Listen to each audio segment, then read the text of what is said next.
Hey yo, JTech Mods here, and in this video I am going to share my new 75% layout daily driver build, the Feker IK75PRO. First, I am going to unbox it for you guys, and at the same time we are going to compare the stock versus modded and upgraded build. So if you are already used to ordering some stuff from China, you probably know all the weird English descriptions they have, right? Right. So let's just try to understand what it means and focus on the product and its content, and hope for the best. My unboxing experience with this keyboard is a mix of emotion. I don't know if it feels premium or just another cheap stuff from China. To my surprise, it's just right, knowing that this only costs around 3,500 pesos or 60 bucks bare bone. You'll get a dust cover, manual, polycarb plate, and the keyboard itself. You might be wondering why I got this instead of the Keychron V1 or IK75S or B+. It's because I wanted to explore other brands. Since Feker is new to me, I even haven't tried the popular Feker Panda Switch, so why not give it a shot, right?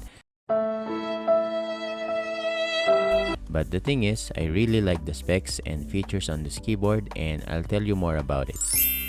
So this keyboard has 3 connections: wireless 2.4 USB dongle, Bluetooth, and wired. It has a whopping 8000 mAh battery capacity. Imagine not charging it for the whole year using Bluetooth and it still works. Amazing, right? Just so you know that the stubs are good except for the spacebar. It needs a little bit of tweaking. Foams are included in the kit, so there's no need to worry about sound dampening at all. Since this is a gasket mount, this keyboard has a good flex or bounce. You can make it more bouncier by doing some destructive case mod, but I won't do that right now because I am too lazy and I have only one keyboard right now. So the knob is just perfect for every 75% layout. It makes it a very well-rounded keyboard out of all layouts. So the only cheap, or I will say a low quality parts here, are the adjustable rubber feet and the labeling. Everything else works just fine for me, very acceptable for my liking and preference.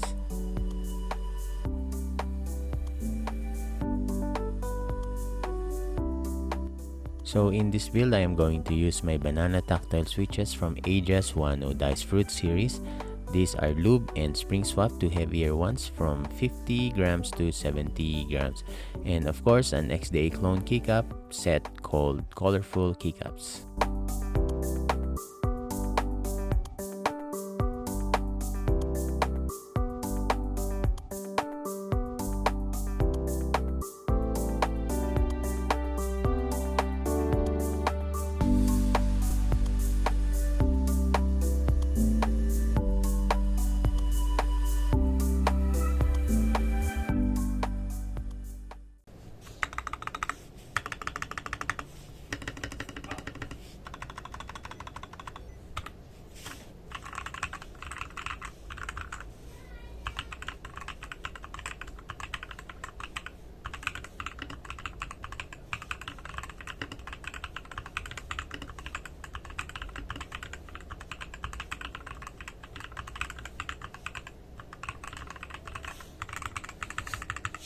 Next is I am going to change the acoustic with the silicone pads.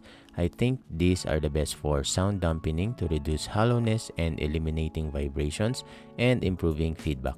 This thing costs around 750 pesos or 13 bucks. Like I mentioned a while ago that there's no really need to upgrade the stubs because these are already good. It's already flat. All I have to do is to balance the wires to make sure that there's no rattle and relube them. So this is how it looks like when mounted to a polycarb plate. I want to have deep talks and a little bit of flex, and thankfully the PC plate came out for free. And that's what really made me buy this keyboard.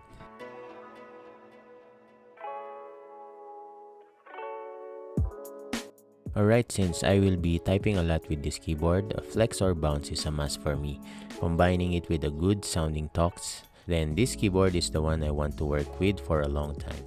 Of course, this is not the final looks. I have plans to change the aesthetics to match my setup, and I will be sharing it to you on my social media channels. So be sure to like and follow and subscribe to this channel as well. So that's it. Thanks for watching, and I'll see you on the next one. You guys have a great time and enjoy the sound test. See ya!